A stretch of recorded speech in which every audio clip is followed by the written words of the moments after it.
So, what are we going to be doing today? Well, today we're going to be doing a review of these, the DXR Sport Boots.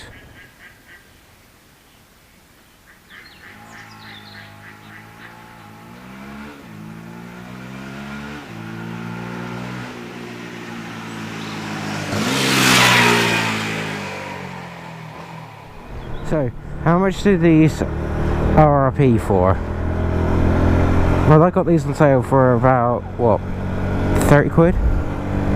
35 quid? But they're originally sort of around 45.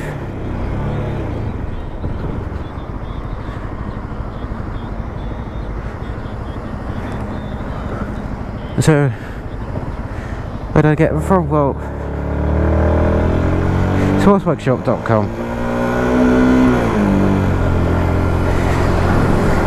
They're actually really good for, you know, getting shit to you at a decent time. Sort of sport boots, but they're also short boots.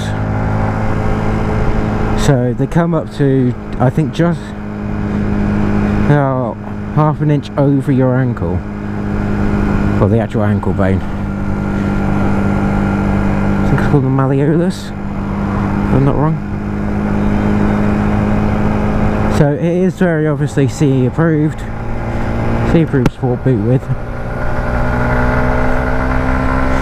toe, heel and malleolus armour.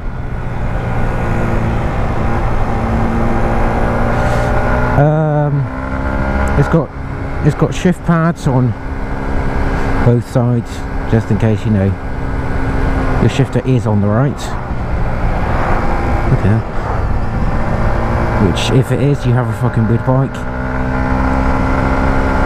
Or you have, you know, maybe you have something with your left leg and you can't shift, so you swap shifter over, which absolutely admirable of you for carrying on biking.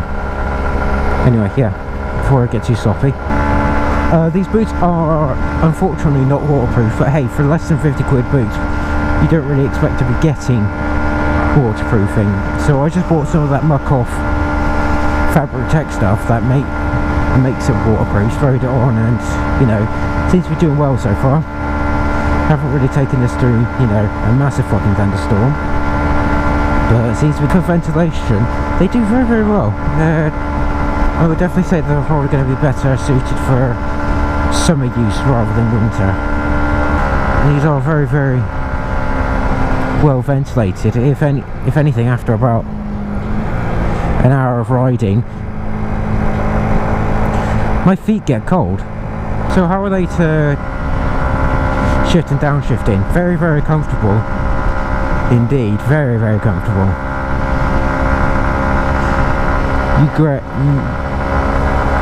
Generally with the peg interface, with some boots you don't get that good of a feel. However, with these, because they're sport boots, you know, sport riders need as much fuel as they can, which is why they get, you know, they get really antsy about winter gloves. But yeah, if you're going to be riding aggressively and just want a short boot for a decent price, these give you amazing feel. I'm able to, when I put my foot down, if there's like a rock, quite a decently sized rock or stone on the road where I put my foot, I'm able to feel enough of it to, you know, notice that it's there, but not feel it enough to think, oh fuck, this is really, really, you know, thin-soled.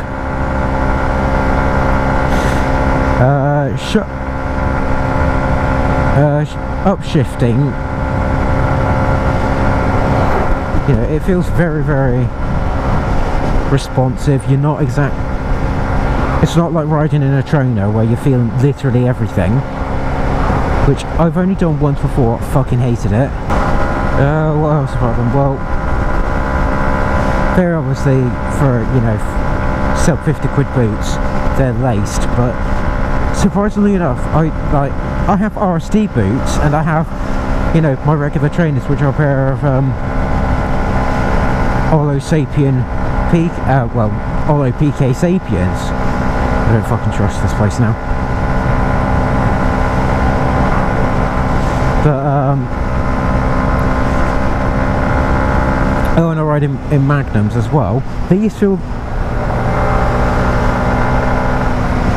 and you know, Magnums, you'd expect them to feel fucking premium and shit. These feel better than them.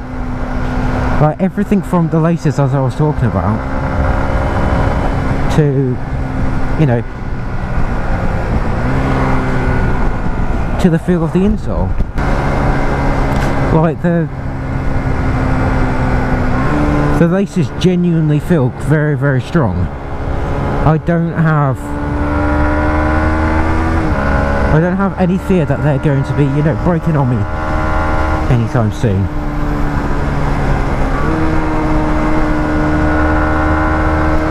So I'm not going to be putting them on in a rush, which I'll talk about in a second. It's a fucking pain in the ass. Like, you know, trying to pull on the laces, trying to get them on. I'm not going to be, you know, sitting there thinking, oh fuck, I can't pull too hard because I'm going to break things.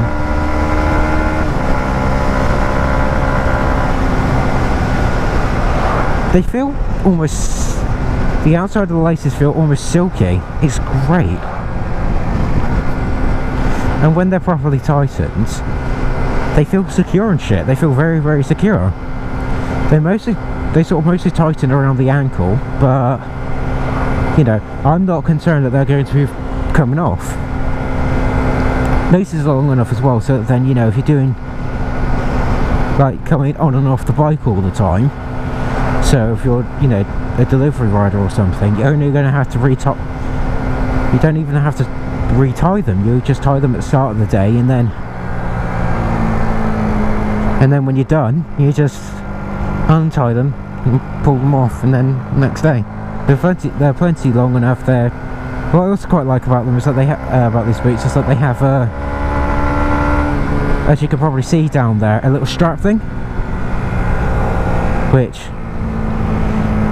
as someone who does free running and stuff, having laces come out of the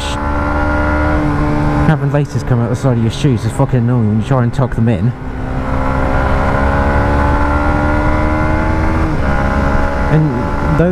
And the straps seem to help quite a bit. What else? Okay, yeah. Well, it's still in my head trying to get these boots on. Fucking pain in the ass. I can't tell whether or not it's just because I haven't taken them on and off enough, but the top of the boot, where, you know, like where the ankle laces are, it's, even with the laces taken out, typically it's very, very tight, and it's painful, and it's difficult to get on. I wouldn't say painful, but it's just a bit of a pain in the ass. Right, yeah, if you are, you know, maybe you work in security and you have, and you might be, you know, sitting at a security office needing, with your boots off, because, you know, they're not exactly the most comfortable to walk around in all day, but you do the job.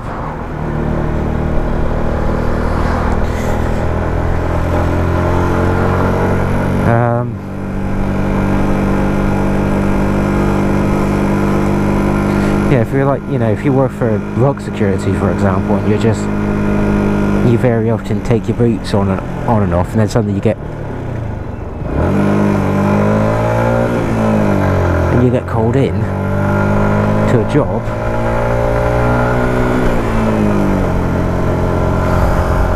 you know, these can be a pain in the ass to get on, especially in a rush. The little loop thing at the back is not that useful. You can't get your finger through it. I can't tell whether or not it's because I have massive hands at a size, you know, size XL glove. Also, all day comfort, it's alright. It's not like, you know, your favourite pair of trainers that you've had for years and years and years.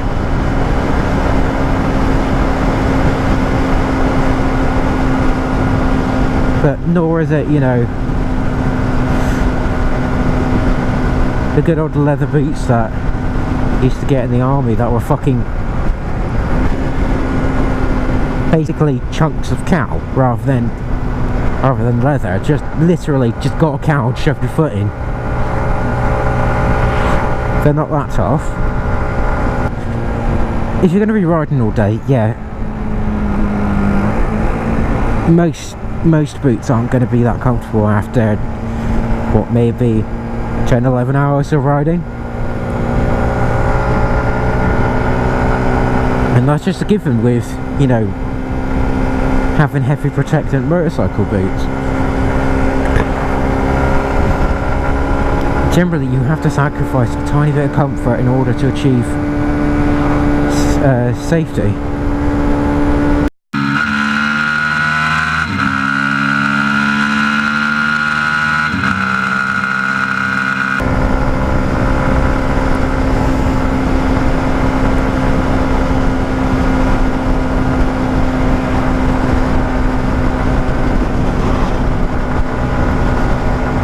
No idea what the fuck that was. But if you're, you know, doing like maybe 10-20 minutes of riding with quite a bit of filtering,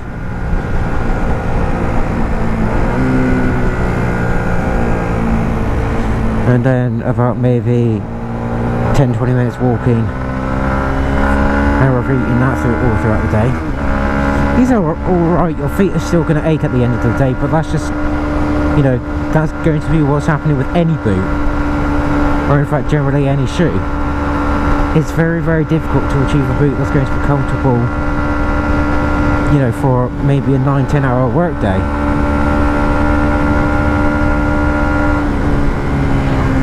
Especially one that involves, you know, what could be potentially a lot of technical riding, and then followed by having to traipse around in a dirty little London street or something, or going up and down gravel pathways all day because you're a delivery rider. But still, these are very, very comfortable. I'd say these are generally best for Sunday rides and basic commuting. Okay, so some notes that I would like to add on. And this is sort of aimed at DXR. DXR, if you are watching, please pay attention. Make a waterproof version of these boots. Please. You have waterproof boots, like at the 80-90 quid range, even short boots. You can put it in. This is a sport boot. I know, you know, sport riders typically aren't riding all year round, and they're not, you know, going to be spending, you know, an hour and a half commuting every day in the rain or whatever, but still, for us who do, especially, you know, naked bike riders, or those at 17, 18, 19 who can't afford a car or just don't want a car like me, there needs to be a waterproof version of this boot. Even with all the shit that I have talked about it, you know, it's an amazing fucking boot. And I'm glad that I asked for it for Christmas. I'm glad that I got it for Christmas, and I'm glad that the moment I put them on, they felt immediately broken in and felt immediately comfortable. They felt natural to put on, but I just want to be able to not have to, you know, after 4 or 5 rides in the rain, having to recoat them, then lose them for an entire day or two, because I have to wait for the waterproofing spray to cure on them. Please, like, work with Hypora, even, or whatever, you know, make your own membrane, whatever you do, just put in a waterproof membrane in these, and then shove the price up to maybe 60 quid. These boots are great. And there needs to be more people buying these.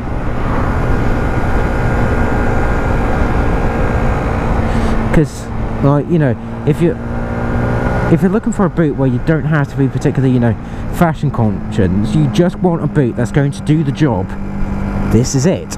This is it. And it's not, you're not going to be paying 200 quid for a pair of Rever boots or whatever. You know, for a pair of Rever boots that aren't even fucking waterproof and don't look much better than these. So please, DXR, just make a waterproof version of these. Is there anything else to say? Okay, I do think one little warning I think I have to give with these boots is that toe armour, a tiny little bit unsatisfactory. They don't cover all the way around the toes. It's just like, you know, the ends of them, which, you know, they're budget boots, so I'm not exactly going to say, oh well, they're not fucking RST boots. They're not RST. No fucking they're not like Alpine Stars boots. No, they're not supposed to be at all. Yeah. In conclusion, buy these fucking boots.